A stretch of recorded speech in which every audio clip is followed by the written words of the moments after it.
but actually, if we go to space, we can go far beyond the electricity generation of Earth. In fact, this is going to sound kind of crazy, but you could actually increase harnessed energy by a factor of a million. That is Elon Musk on the 51st floor of JP Morgan headquarters, selling the biggest IPO anyone has ever attempted. The room thinks it is buying rockets. 3,500 of Wall Street's richest clients, listening on 100 branch feeds. But listen to what he actually pitched. 1 million times more energy, 1 trillion bits a second, and a warning about chips that should worry everyone. Because the thing SpaceX is really selling is not transport. It is the only power grid big enough for what AI is about to need. June 4th, 2026, JP Morgan hosts the SpaceX roadshow. Jamie Dimon calls Musk the Edison of our time. The event opens like no roadshow in history. They surprise him with his own mother. Oh, people, I have a genius son. They would roll their eyes.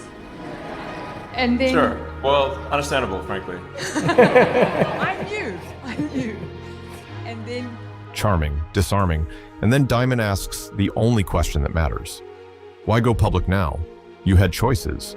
Because SpaceX never needed your money, cash flow positive since around 2014. Its funding rounds were not fundraising. They were exits for early investors. So what changed? His answer, stripped of the tangents, is one sentence. The TLDR, it would be, we're embarking on a massive new growth phase, and we need capital for that. A growth phase into what? Not Mars, not tourism. Follow the numbers he gave that room. Well, it's a number of things, but we are embarking on a significant growth phase, like capital growth phase, where we are going to put in orbit probably 100,000 satellites. Probably over 100,000 satellites. There are about 11,000 active satellites in orbit today, from everyone combined. Why would anyone need that much bandwidth? Not for you. He said it plainly. And robots is actually going to require a lot more bandwidth than we currently use. Because you can imagine, like, what's the bandwidth of a human? It's peak bandwidth of a human is a few hundred bits per second, but bandwidth of a computer can be 1 trillion bits a second. So the appetite for bandwidth of AI. A few hundred bits for you, 1 trillion for the machines. If that math sounds familiar, the godfather of AI used the same numbers in June to explain why machines learn billions of times faster than us. Hinton said it as a warning. Musk is selling it as a market. Same math, 2 prospectuses. The network is only half the pitch. The other half is power. And on the ground, power has hit a wall. Means by which AI can be expanded. It's increasingly difficult to build power plants on the ground. There are very few people who want a power plant in their backyard. So if doubling America's electricity means doubling its power plants. Nobody's town votes for that. So he's going where there are no towns. So current human civilization uses much less than 1 trillionth of the sun's energy output. Which is kind of humbling to think about. We're really a tiny, when you see the true size of Earth relative to the sun, we're a tiny dust mote. The sun is 99.8% of everything in the solar system. His argument, the grid of the future is not on Earth at all. Orbital data centers sound like science fiction. The room clearly thought so too. His response was almost bored. We don't think this is a particularly difficult thing to do. In fact, we think it's easier than our communication satellites. Like quite a bit easier than our communication satellites. The Starlink V3 communication satellites is easier than what they already fly 10,000 of. Solar panel, radiator, chips, laser link, a power plant with no backyard to object. Which brings us to the part of the pitch that was not optimism. It was a warning, delivered to the people most able to do something about it. Chips, both logic, memory, and packaging. I mean, it's worth noting that there's not a single high-volume computer memory fab in America right now. 0. There's one being built in Idaho. 0. The country racing to lead AI does not currently mass-produce the memory AI runs on. Micron's fab in Idaho reaches volume in 2028, New York's 2029 and 2030.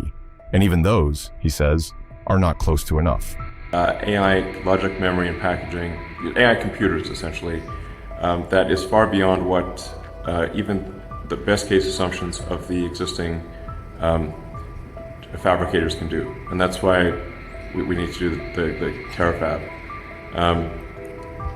Yeah. So, SpaceX, the rocket company, is now building chip fabs in New York because its whole space empire starves without them. Add it up.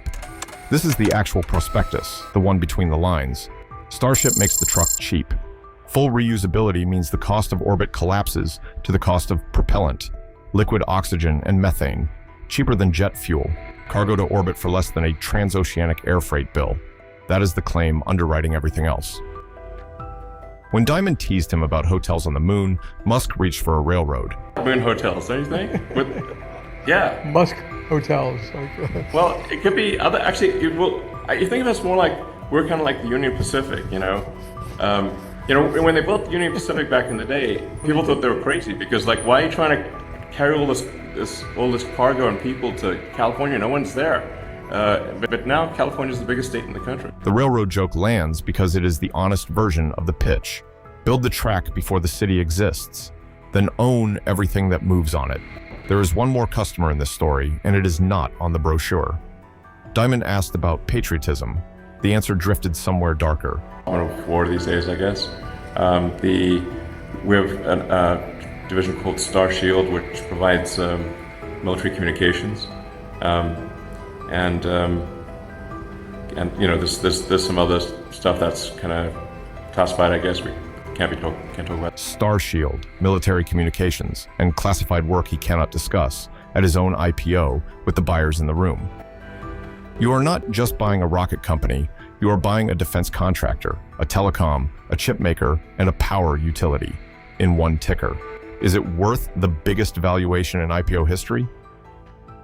That depends on one belief, that AI's hunger for power and bandwidth keeps growing at the rate Musk and Hinton both describe. If they are right, the grid moves to orbit, and this was the Union Pacific moment. If they are wrong, someone just sold Wall Street the most expensive delivery truck ever built. Diamond closed by thanking him. Musk closed with a joke that was not entirely a joke. Make a lot of mistakes. But I suppose, I think like maybe the future AI will say like, not bad for a human, you know? The future AI will say, not might will. Even selling stock, he talks like the machines are the ones who will write the reviews. The man who built the machines says they are already conscious. The man who builds the rockets is wiring space for them. The receipts are on this channel. Subscribe and watch who turns out to be right.